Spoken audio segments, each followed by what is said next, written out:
Hey, Reset, we got to talk about video game protagonists. Let's talk. And you know, in video games, the protagonist is the hero. The right? true hero. But you know why they're the hero? It's not because they can save people. Really?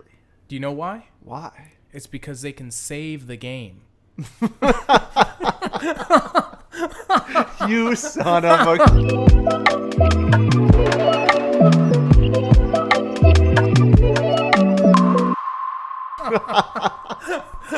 Nobody else, no other characters apparently can save a game and reload it except the hero. Hey, I walked right into that one. I was like, save the game. Oh, you bastard.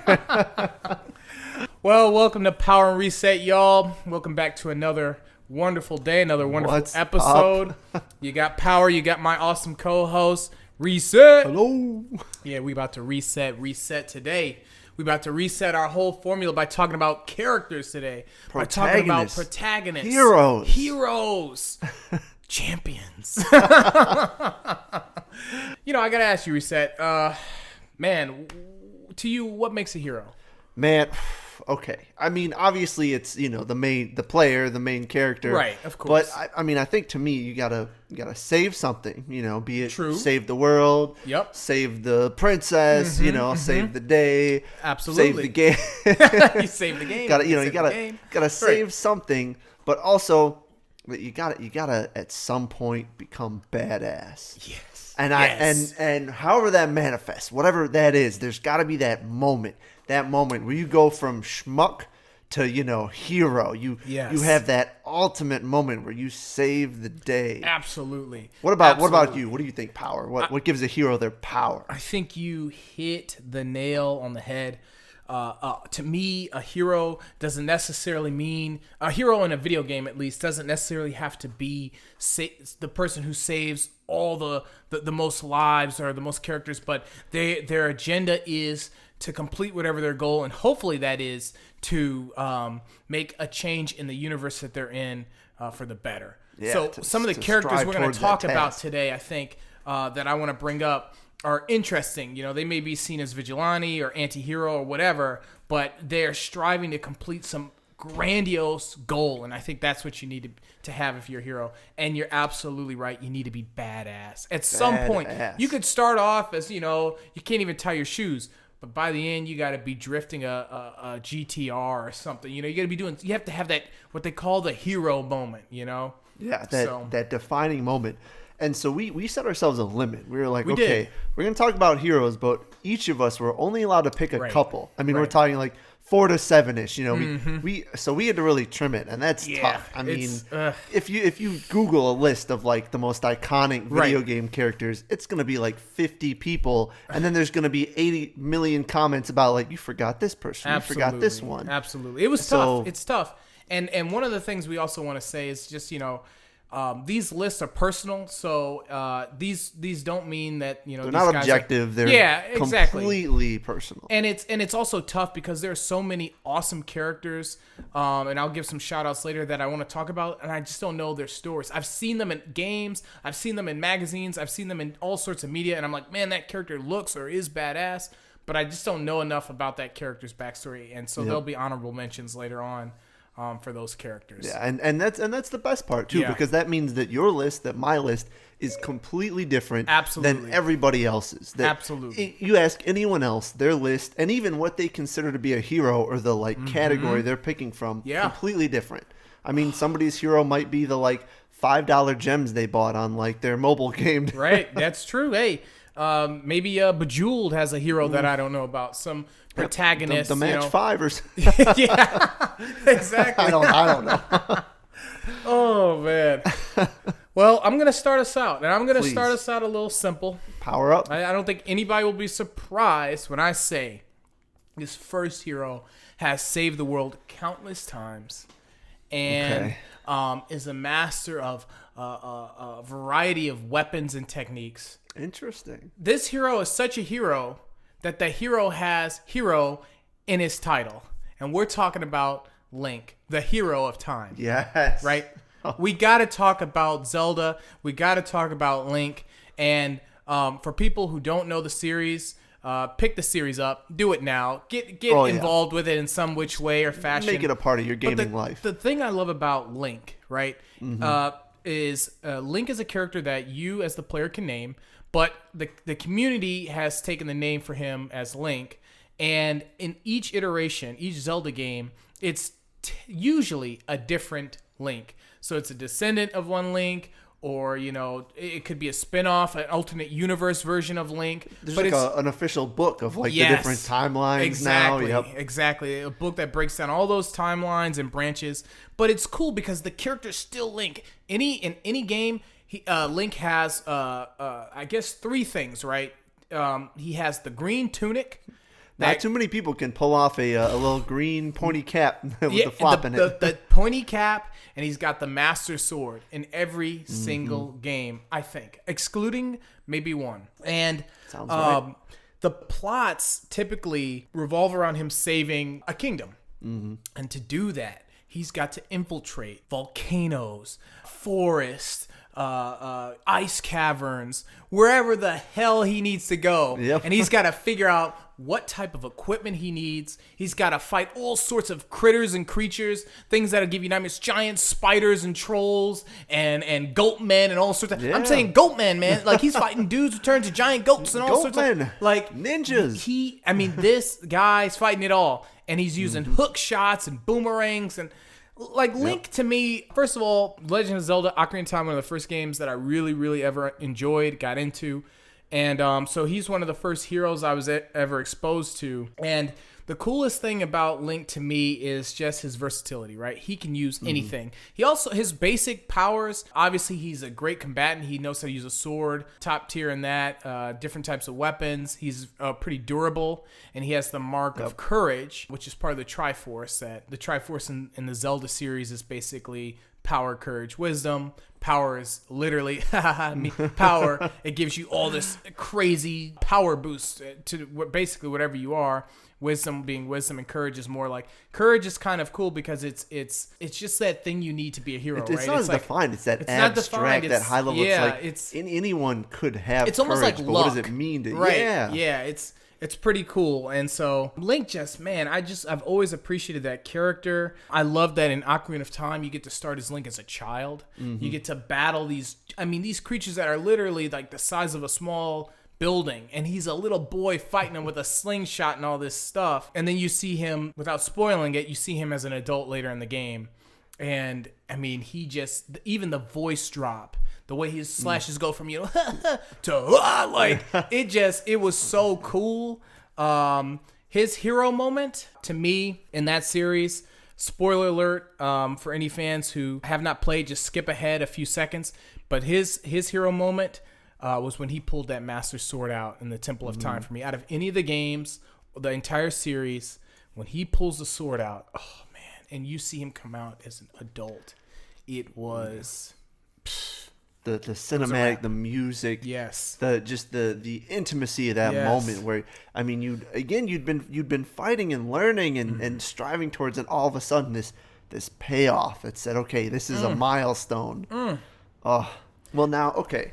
So you say Link, and that does make me think of someone on my list, which is almost just because of the game. Because when I think about those like Ocarina of Time and those like 3D platforming, puzzle solving, ability gaining, it brings me to someone on my list, and that's Lara Croft. Oh yeah. Oh man. Because an icon. I came, and a lot of people, Tomb Raider's gone in a lot of different directions, but I came into it at the ground floor. We're talking Lara Croft, the original video game. Yes. Back when there were only enough polygons to make those goofy triangle tits that she had that will go down in infamy.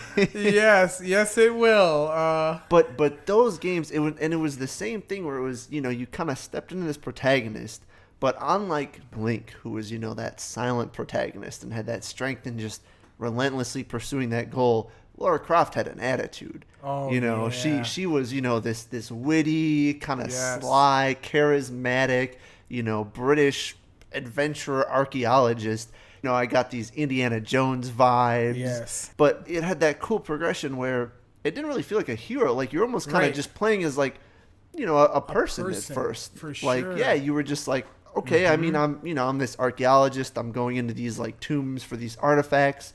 You had your basic, like, kind of similar to like Zelda, where it's like you had these basic sort of like side flips. You could climb along things, jump. Instead of a sword, you had your pistols, but that was kind of your iconic weapon. But then, inevitably in those games, there was always that twist moment.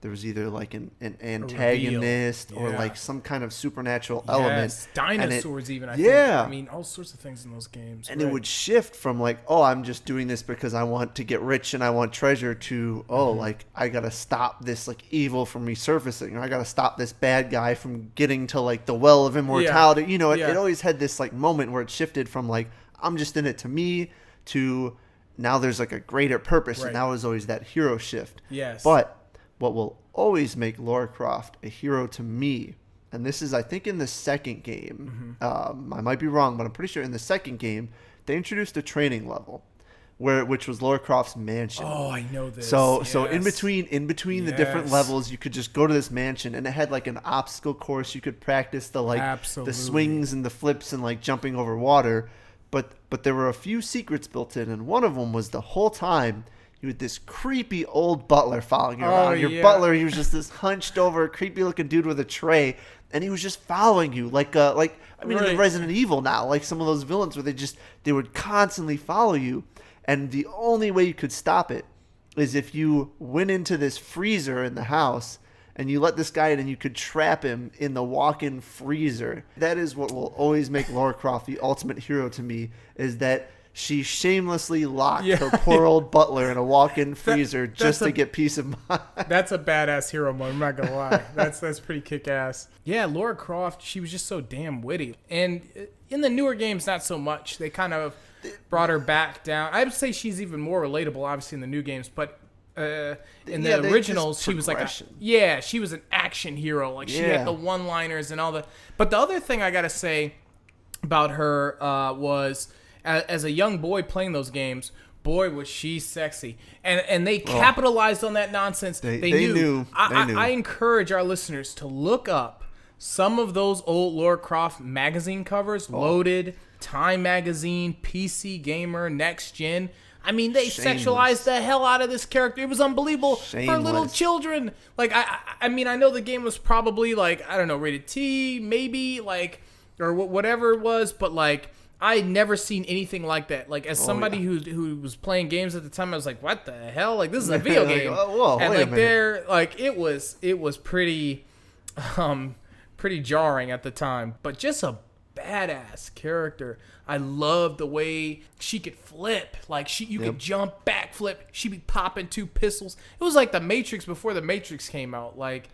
So and that was one of those characters that, I mean, they, through so many games, they really tried to find that balance of, the sexiness that they wanted in Lara Croft, the badass charisma, and they kind of not jumped the shark, but they almost got to this point, and then they hit that reboot. Yes, and that was something where they took a character, and they really went back to the roots and made a badass hero character in a different way. They made it.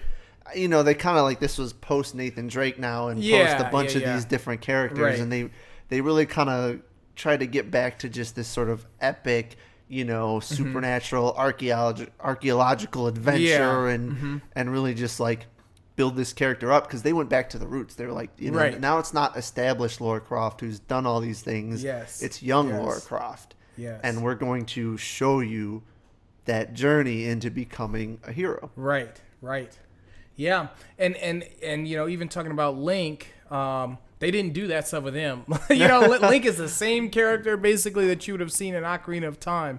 Just a different Hyrule to save. But they really tried to develop Lara Croft, and I think for the most part, whether you like or don't like those games, man, they modernized her in a really good way. That's actually an interesting question, though, is when you think of a hero, especially a hero that's really personal to you, right? What do you want out of them? Do you want them to stay the same and be the hero they are, or do you want them to change, or do you need to move on to someone else? Where do you stand on that issue? I don't think there's a right or wrong answer. It's tough. So I'll give you two examples. We talked about this in a previous episode. Jack and Daxter, right? Mm-hmm. They took Jack, who was more of a protagonist similar to Link.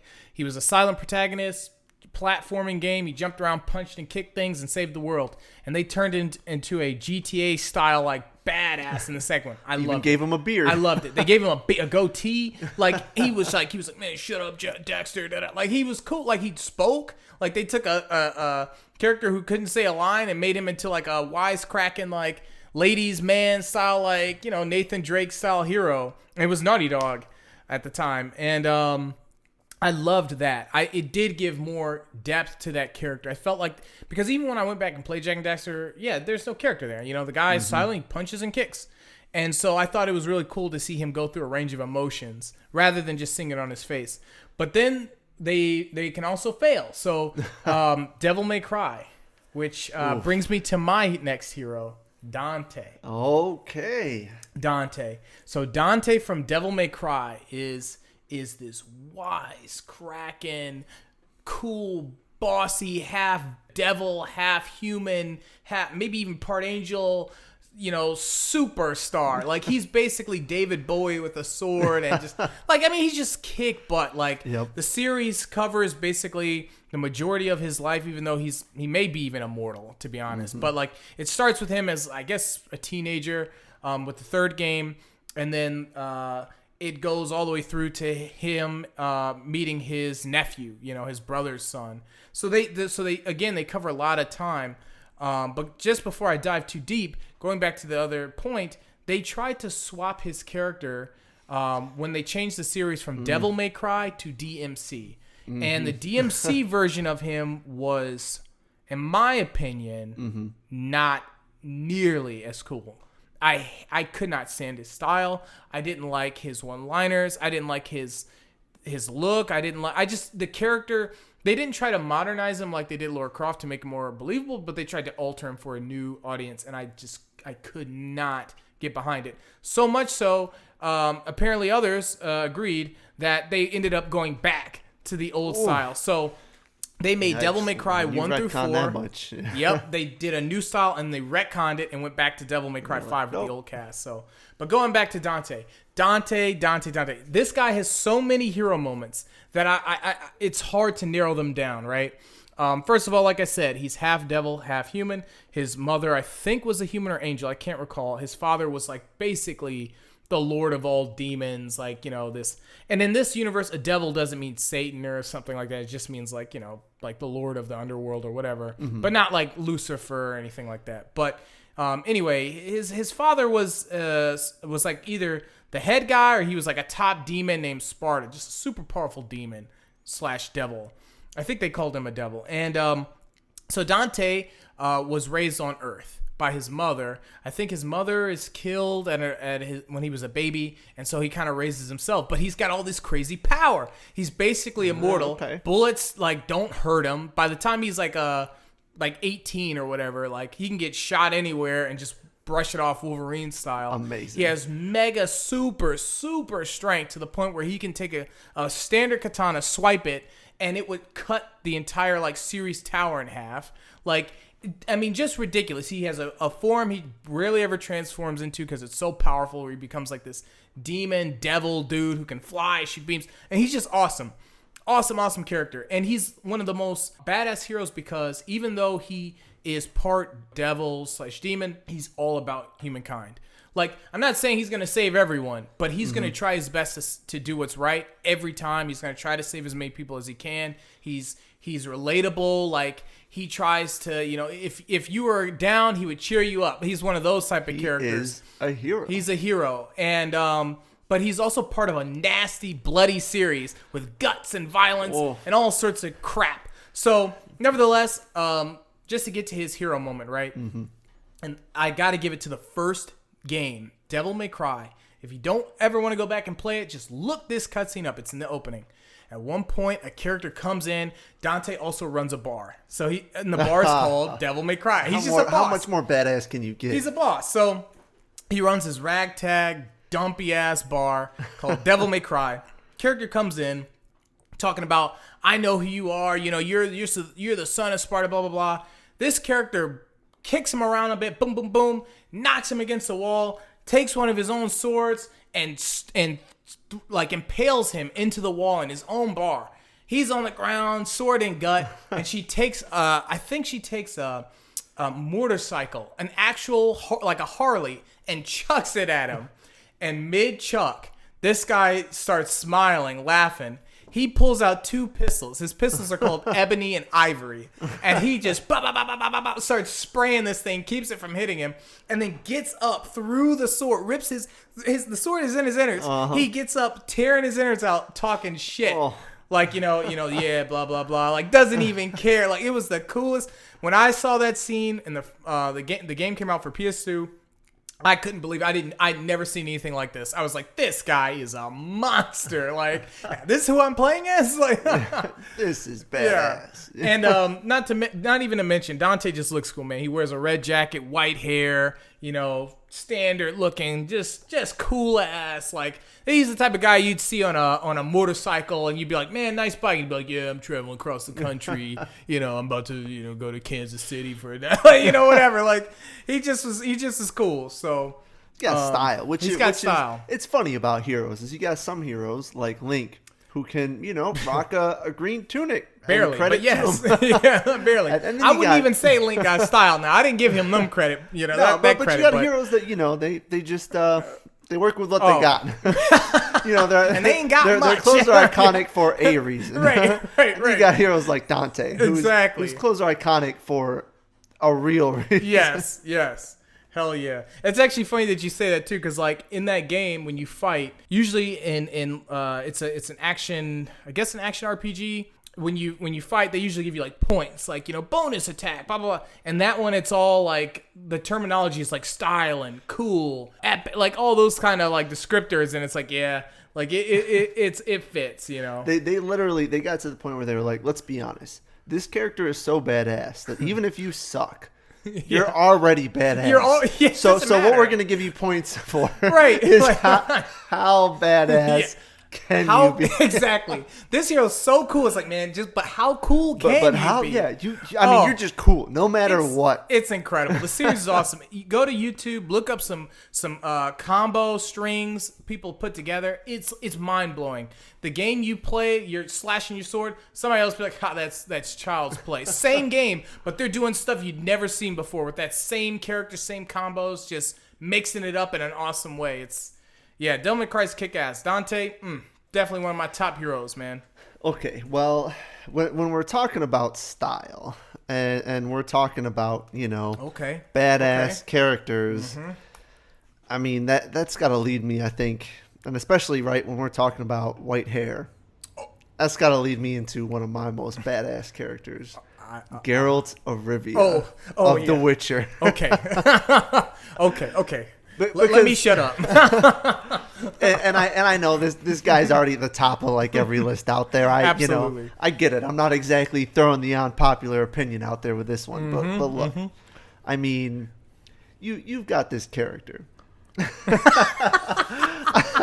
I get you. Like, it's like I don't even know where to begin. Right, I was like, for a second, I was like, I'm gonna lead up, and then I was like, what's the series called? Let's start there. Maybe that'll lead us into. but all right. Well, first let's just say this. Let's just say that before I even get into the games, before I get into the series, this character was so badass. Yeah. That when they made the live action show, the only person they could figure out to play this dude was freaking Superman. Yeah. We need the same guy, same build. they're like, who can beat Geralt? Who's badass enough? Who's buff enough? Just fucking Superman. Let's get Henry Cavill. Bring Henry Cavill in. Bring him in. Yeah. And just have him say fuck every third line. Yeah. Fuck. Very Geralt. Badass. Yeah. Badass. So all right, the series The Witcher, the character The Witcher. The Witcher.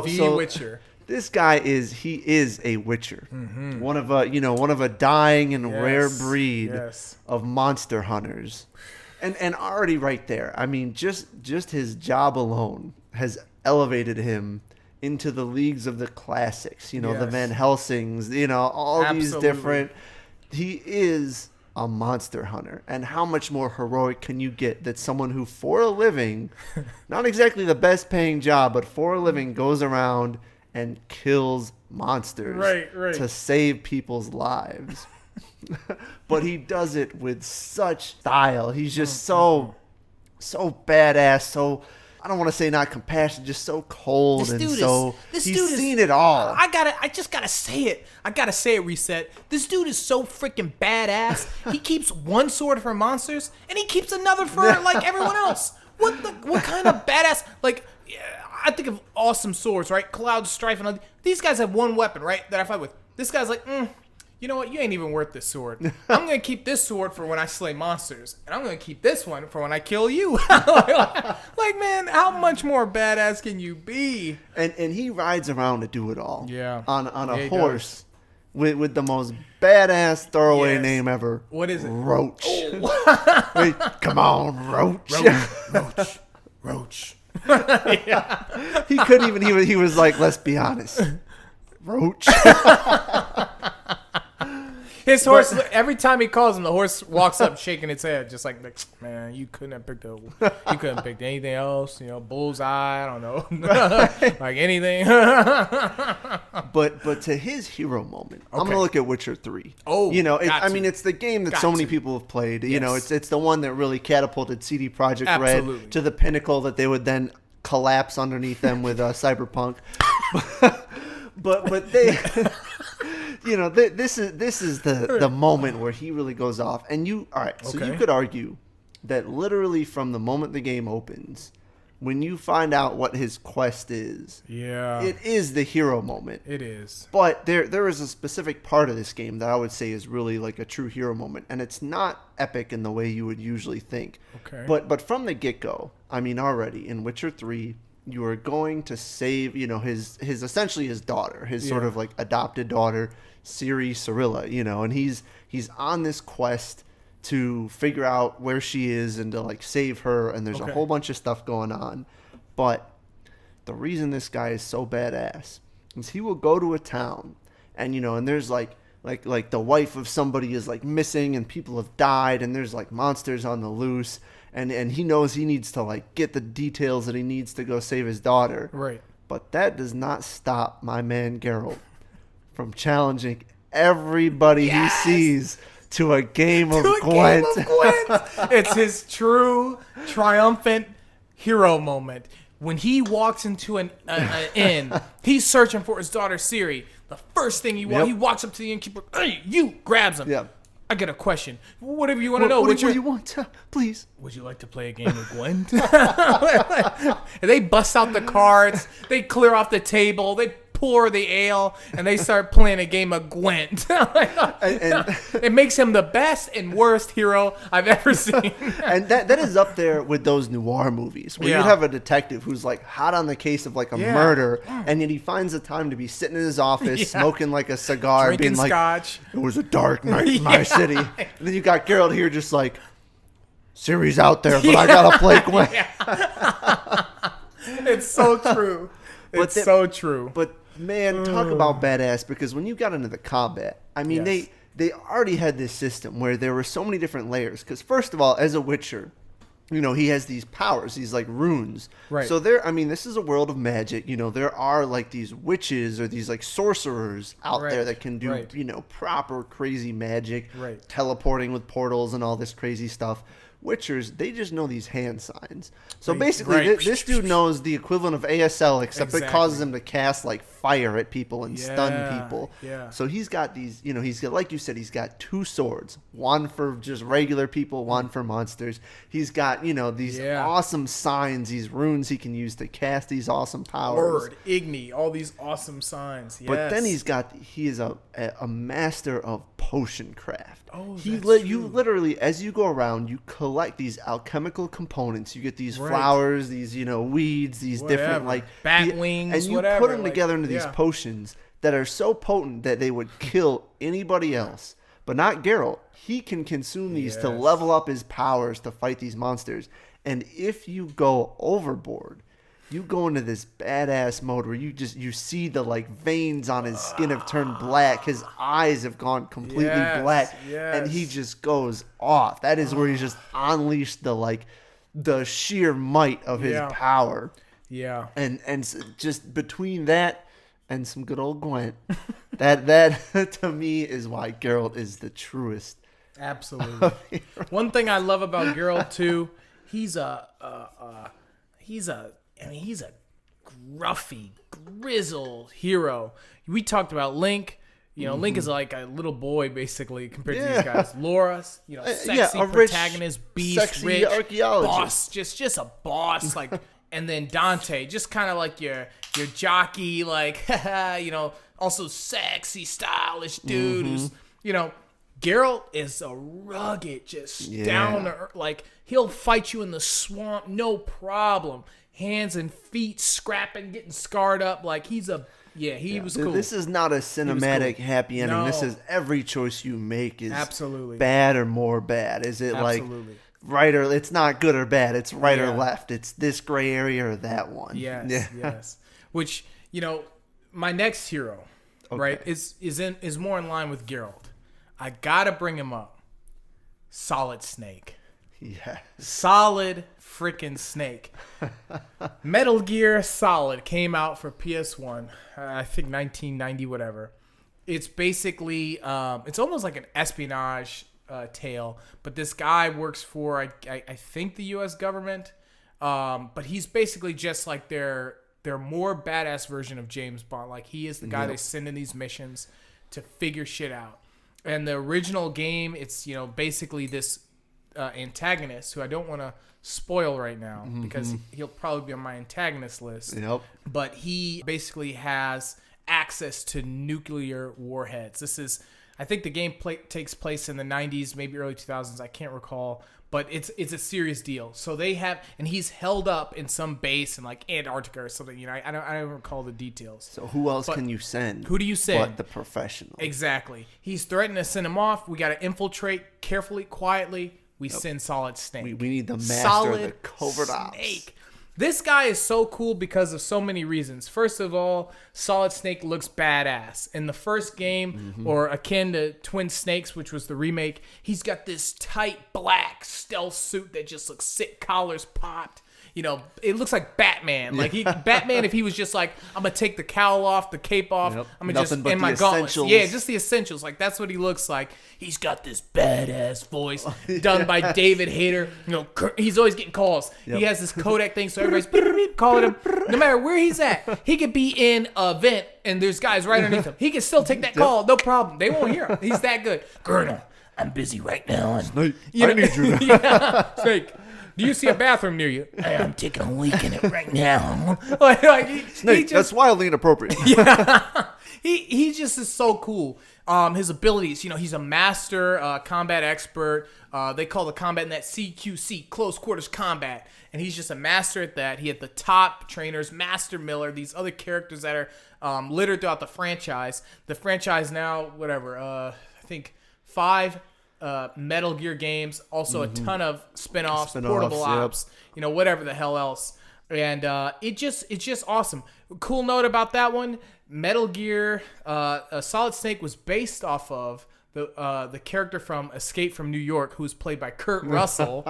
So like Kurt, and in that movie he was called Snake, and Kojima, the creator of Metal Gear, took that, almost stole that character and turned him into Solid Snake because he was just that cool. And Kurt Russell's also a beast. So but you know what else he had?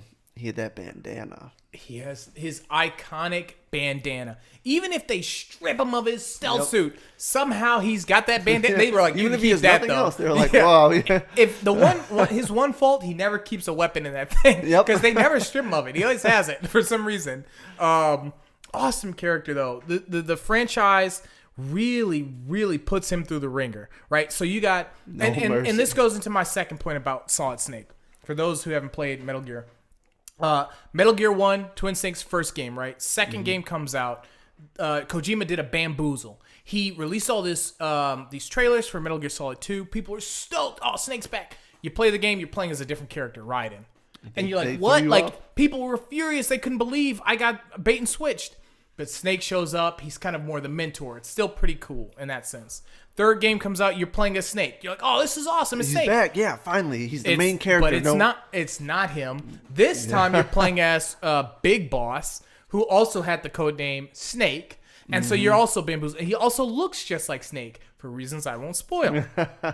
But if you look into those games, if you play it, the reasons are incredibly badass why he looks like him. Now there's a storyline that, I mean, a novel could be written about. Yeah, we'll have to do an episode on the series. We'll break that down. And then you get to the fourth game where my hero moment comes into play. The series is littered with awesome hero moments for this guy. But the moment that struck me the hardest is not the one you'd think. The fourth, I would not have, if you had asked me to bet on it. So by this point, without spoiling it, Snake is dying. His body is deteriorating. He's aging. But I don't want to spoil why. But he's aging at an accelerated rate. So Snake is, I think, around his 30s in the first game. By the fourth game, which is only maybe 10 years later, I don't even know if it's that many, but it's like about 10 years probably. And he looks like he's in his 70s. Like, he is old, and his body, like his hair's all white. He's wrinkled up. He's old, but he puts on this muscle suit. It's basically a new version of a revamped version of his stealth suit. It looks even sicker, but it gives him going. Yeah, and even the muscle suit has some awesome lore to it from Metal Gear Solid 2. But nevertheless, at this point, he's called upon because there's another global crisis. There's another villain that could potentially destroy the Earth, rule the Earth in a terrible way, and only Snake can stop it, even in his old state. So he says, I'm old, I'm blah, blah, blah, but this is what I know. This is what I can do. His hero moment to me comes at this point. It is about a quarter through the game, and he's been battling these super agents. I mean, at this point, this is taking place in 2009, something like that, and all the technology in this game is ahead of its time. Obviously, it's kind of sci-fi. So you got people in these giant mech suits walking around. He's battling those, and you got people in suits that look like Dr. Octopus from Spider-Man. They have these tentacles that allow them to climb, all sorts of stuff. And so he's been banged up, beaten up, and he runs into a doctor from the franchise, basically. A doctor by the name of Naomi Hunter. And she's in the first game. She's mentioned, I think, in the second one, and she's certainly in the fourth. And so she needs to diagnose what's going on. She's like, "What? Wow, your body is aging. I need to get a blood sample, blah, blah, blah." This is the first time in the whole game of Metal Gear Solid 4 things calm down. And so she sits him on a table. He strips down. This is the hero moment for me. He starts taking off his suit and blah, blah, blah, and she looks at him, and she's shocked. I mean, she's so appalled that she covers her face and her mouth and her eyes, and she's like, "I can't believe this." And his body is just so ripped to shit. But he doesn't give a shit. Like, he takes this outfit off, and he's just sitting there like, "Diagnose me. I got to get back in there." And it was like that moment where you realize, like, this guy will stop at nothing to complete the mission. He has gone through everything to save the world. Again and again. It's like it is one of those iconic moments where it identified this character's resolve. Like, in other games, they can wisecrack all they want, but like this dude sitting on this table quiet, body ripped to shreds, scarred up, dying, wrinkled, everything. And he's just sitting there like, "I gotta, let's wrap this up. I gotta get my suit back on. I gotta get back out there." And it was like, that was so cool. There's another moment that happens later in that same game that was almost on that level, but I just always remember that being like, when you see her shock to his body, like, I don't even know if they show his body really, but you just see her reaction to it, and you're like, "Damn, this guy." Because you've probably played him. I mean, if you're on the fourth game, you've been through that journey. Yes, and you've seen all these great things he's done. All those moments, and Solid Snake. I mean, just a beast. And I have to credit David Hayter, the voice actor who does his voice, because without him, man, that character probably wouldn't be half as cool. That voice, for anybody who's never heard of this franchise and wants to dabble, just type in Solid Snake and listen to his voice. The gravel, and you will see the gravel. Like, you might think it's campy, but I promise you it's fun as hell. I mean, the guy is just always talking like this. Like, he's awesome. He's just a freaking cool character. Yes. But, man, all right, when we're talking about gray morality, when we're talking about sending in the best of the best to save the world, Who we talking about? We also got to talk about Commander Shepard. Oh my God, yeah, we do. Maybe not a solid snake, but when you turn the military and you say we need to save the world, we need the best of the best. Who do we call? We call Commander Shepard. We do. The ultimate, that with the backstory that you have chosen. So the badass backstory that could even be one of like 3 or 4 backstories that you've picked from to determine what kind of badass. It's not even is this person badass? No. Which of these badass backstories do you want them to have? This is a very I'm excited to hear about this.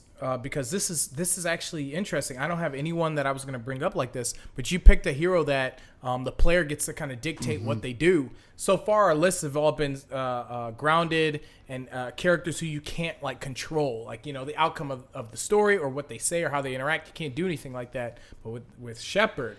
Oh. And that's why I wanted to put this on there. Because, again, I'm sure many people at this point, especially with Mass Effect Legendary having come out, have started to experience the Mass Effect story. But this is a badass character that no matter what is a badass. No matter what happens, this is a person set out to save the world. Yes. But how they do it, at what cost and what choices are made along the road. What is the line that you draw in how you are going to save the world, and what you sacrifice along the way is up to you. Yeah. And that is part of what makes Commander Shepard so badass, because no matter what you might think of the ending of the series, which is, controversial. I still haven't gotten there yet. Yeah, so. and no matter what you think, the choices you made to get there are on you. And the way you chose, because when you were presented with these options, when you went in and they were like, here's what we got to do. And when you realize as Commander Shepard, what's at stake, you realize that you have to get there no matter what. And you have to start making these choices. Yeah. And at the end of the story, everyone has a different experience because everyone got there differently. Yes. It may be whatever it is, that ending is whatever it may be. But how you got there is entirely on how you took this badass character and how you got to that end. Absolutely. One thing I got to give a respectful shout out to about that character too is it's essentially a gender neutral character. You can pick male or female. It should be they or them as well. Yep. And no matter what, it's just so cool. So like, whereas like Dante is this, and Laura Croft are these sex icons. Like this character just was built to be whoever you want him to be. Whoever you want them to be. And like Jennifer Hale and I forget the other guy who does the male Shepard voice and whatever. Like they just did a good job making it accessible to making that character specifically accessible to a broad audience. There's some characters on this list that I haven't gotten to yet that have a divided fan base because of like certain things they do or certain ways they act in the game towards like opposite sex or genders.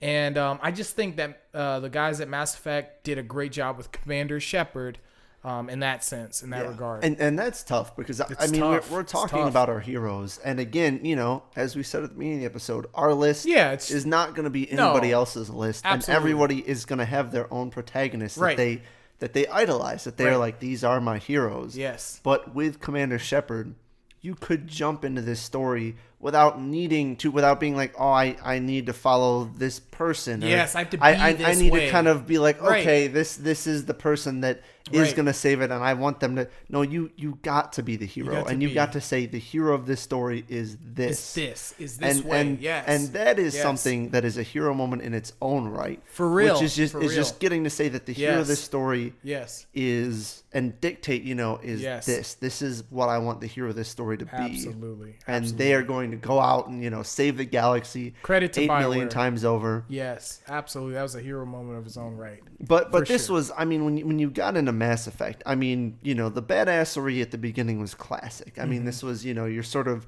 standard, like, this is a soldier at the peak of, almost like Solid Snake, we're sending in our operative, this is the best we have to offer.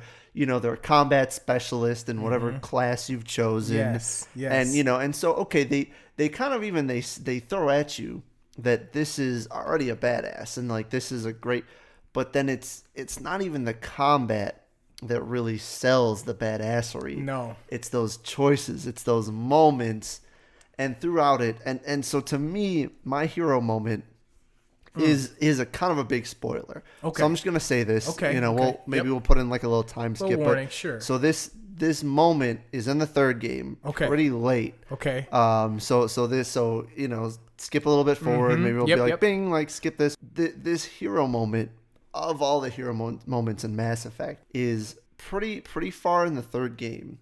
There is this moment where, after everything else that's happened, and I mean, at this point, you've saved the galaxy again and again, only for these people around you to just kind of blow off the threat and just kind of ignore everything that's happened. And you get to this final battle, and there's this moment, and it's not even in the final battle, but basically leading up to it, you're making this final assault, and things start to go wrong, and your party is gone, and it's just you. And Shepard almost gets blown up, and you manage to, and this is actually something that very much reminds me of a moment in Metal Gear Solid 4 too. Yeah. But you force yourself, and I mean it's almost like slow gameplay. Like you're sitting there, like you're pushing the thumbstick, and Shepard is just crawling along and just forcing themselves to just push towards this objective. Yeah. And there's just, there's no one to support you. It's just you at this moment. Everything has come to this moment, and Shepard is just forcing themselves forward. And you get to this moment where you realize that, like, no matter what, no matter that, like, people could have been more prepared, or like, you could have had more support, or like, different things could have brought this to a different moment, that at any cost, this hero is going to do what it takes to save everybody. And that is just, to me, similar to Metal Gear Solid, that hero moment where you realize, wow, like, that is a classical hero. The ultimate sacrifice, that the greater good is more important than them. That's awesome. I gotta get through the rest of that third game. I'm excited. That just pumped me up to dive back in. Now I got to see what moment we're talking about. We're talking about heroes of heroes too here. We're talking about Solid Snake. We're talking about Commander Shepard. Now I'm going to talk about a hero of mine that many may not see as a hero, may perceive as a villain. Yes. As a matter of fact, Kratos. Kratos, the Greek god of war. Although the real God of War is Ares, full disclosure. But in this franchise, this motherfucker killed him. So he is the God of War, right? A hero known Kratos. for murder. All right. This is why I had to put him at number 2. Kratos is one of the most controversial heroes in video gaming. A protagonist. I can't tell if you can call him a hero. I'll explain why I call him a hero, right? But basically, he was a Spartan. Voiced by an incredible, God, I wish I could remember his name. He's a black actor, really cool guy. I'm blanking on his name, but his voice is just, Gaia, like that. Like he has this awesome way of talking. That hefty, hefty, hey. Like it builds you, it pulls you into the character, especially when you're in battle. But he's this battle-hardened Spartan, and basically, he works for Ares, the god of war.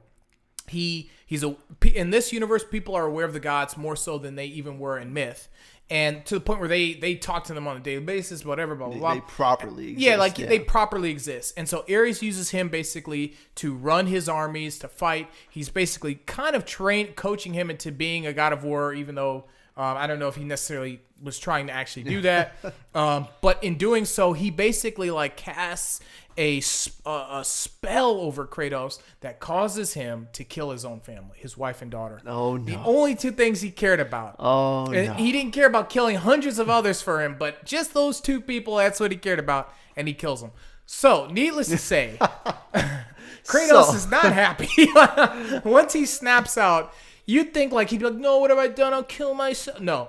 This guy's like, oh, I'm checking them all out. I'm killing all the gods. I'm good at one thing. All of you die. But really, he starts with Ares. And through trying to get revenge for Ares, which he completes, and and we'll have to put some spoiler warnings for people to. By the end of the first game, he completes that vengeance, right? He kills Ares, but he realizes things about Zeus. First, he realizes he's also Zeus's son. And Zeus has a lot of kids in myth, right? He sleeps with so many women as a bull or whatever the hell he's doing. But in this universe, Kratos is like another son, like Hercules would be a son. Like he's a son. Like he has the blood of Zeus in him. And so he basically is like, you know what? Fuck you, Dad. I'm coming. And so Zeus is like, whatever, bring it on. So he opens up Pandora's box, which in myth, instills fear into the gods or whatever, and releases all the Titans and charges after them. I'm coming. He gets up to that Mount Olympus and he rages war with them, battling. Kratos is a violent, angry hero. He's an angry protagonist. But the way that the writers and the game directors bring you into that series, you love it. You're only playing that series if this is something that you are into, all right? Violence, Greek myth, powers beyond like comprehension, all that stuff. If you like that kind of stuff, you're into it. If you're into like actual Greek mythology, like honest Greek mythology, it's not for you, right? But Kratos he's fighting these gods, Ares, Hercules, Poseidon, Aphrodite, all of them. And he battles his way up to Zeus. This is really where it becomes divided, right? Kratos not only beats all the other gods, but he also kills Zeus and rids the world of them because he realizes that they've basically been controlling the mortals and doing as they see fit with them. A lot of people do not like Kratos because his agenda was simple. Get revenge on the gods. It was not to free humanity. But I see him as a hero in my own way because he kind of creates, at least in that version of the series, he frees people to kind of become who we are. Like we're rid of, like we don't have like Zeus. Hypothetically, we don't have Zeus manipulating us. And so he kind of cuts the chains. In doing so, he kills, he eradicates not only the gods, but millions of people die as well through just this chaos. When he kills Poseidon, the ocean rises and kills her. But he does eliminate their control over us by eliminating them. And he gets revenge. He kind of finds peace with his daughter, his wife. And that's like all part of the original God of War series. But then came the PS5 or PS4 version of God of War, which many may have thought, oh, this is a reboot. No. Now Kratos, who was, spoiler alert, thought dead by the end of God of War 3, is back. But this time he's moved to Nordic mythology. Mm-hmm. And so, he's with the Norse gods, Odin, Thor, Loki, those guys. Yep. And he's living low key. He's got a son. I see what you did there. He's living low key. He's got his son. He had a wife who I believe was immortal, not immortal. And she passed, and so he's been raising this son, but he's been keeping it low key. He hasn't used his powers that often. Like his son knows something. He's strong. He doesn't seem to age as much, but he's aging at this point. He's an older Kratos. He's a wiser Kratos. He's a Kratos who left Greece and traveled to get away from all that. And so this is one of those characters, similar to what you said earlier, the question you asked me earlier, done right. This time, they took a character who the fans loved. We loved Kratos' his anger, his rage, and they turned him into a new version of him. And again, also divided, fan base divided. Some people like the old, some people like the new, some people like both. I personally like both. But this new Kratos is calm. He's a mentor. He's a teacher. He doesn't get angry just out of nowhere. He still gets angry, but he controls it. It's more about him trying to teach his son how to be better. And his son's constantly asking him questions about, what did you, where you, trying to figure out what happened in his past. He doesn't want to tell him I killed everyone, basically. Not something you talk about too No, not really. He'd rather teach him archery, that sort of thing. But he just he's such an awesome hero. The fact that they redid his character to me makes him even more badass in the original series, right? Because you know where he's going to go. So it's a character who doesn't stay the same, but is the same character. They didn't reboot him. He is that Kratos, but he's just older, wiser, and still true to that character. So there are so many great hero moments for him as well. Well, there's a lot of kind of underlying. Maybe I'm just making this up from my own perception, but there's a lot of underlying symbolism too. Even because I mean, if you look at the Greek gods, the Greek gods took their power when they wiped out the Titans. The Titans, absolutely. And, I'm not an expert on Greek mythology. No, me either. Yeah, but yes, but you look at this situation where it's like, like the gods came to power because they wanted to overthrow those that were in power, and like the mighty Titans. Right. But then they started to abuse their position. Cut to Kratos. Now maybe his motivations were personal. He was angry. That rage, that's what fueled his fight and his destruction of the gods. Absolutely. But once the quest was over, I mean, you would change. Like you're not like it's over. Yeah, it's over. It's like over. You're not just gonna be. Over. And so right. What is the idea that he's just still mad, but he's gonna redirect it? Like that evolution and that character growth.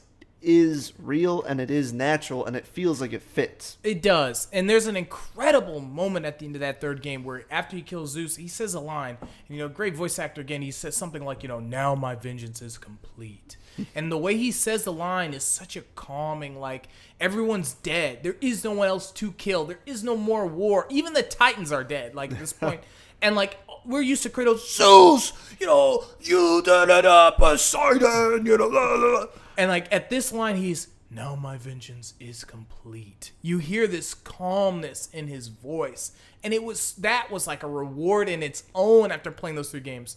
But the hero moment, I have to give it to the newest God of War, even though there are many, where throughout the 4th game, like I said, he's raising the son. The son is confused. The son is also a demigod because he's the son of Kratos.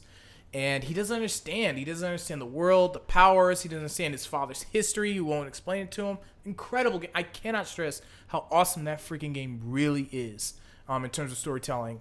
But it builds this divide between the two of them. And so throughout the game, you're trying to kindle this friendship between his son and also be a good father as Kratos. And something happens where basically his son turns his back on him, but rightfully so from the eyes of like a 10-year-old boy or whatever. Yep. Okay. So the hero moment for me comes at the end of the game where you're fighting one of the most badass bosses in that game, and you're fighting him on top of like a dragon, I think it is, and it is Kratos battling the dude with his son with their newly like rekindled understanding of each other, and the way they battle together is unbelievable. You're fighting a guy on the back of a dragon, free falling from like a mountain that's like the size of Mount Olympus. So the son is falling, shooting arrows at the guy. Kratos is grabbing his son, whipping him so that he can like fly towards it. Like they're just doing this like tag team attack on this villain, and it was so rewarding, so awesome. It was so cool because it was a hero moment that was all about a parent and their child like in perfect sync and understanding. And I don't think a lot of games hit that. Like an honorable mention that we'll get to later, I'll touch on another one I think did a decent job on that, but like it was like I guess now getting older as a gamer too, I find so much value in that, like seeing this, and also on top of that being this character who was just rage driven psycho, and all he cared about was trying to raise this boy into the right person. And they battle it out with this villain just in this awesome boom, boom, tag team. Like Kratos slaps and the boy hits him, bop, bop, bop. Kratos, like, it just was so cool. It was the coolest hero moment ever.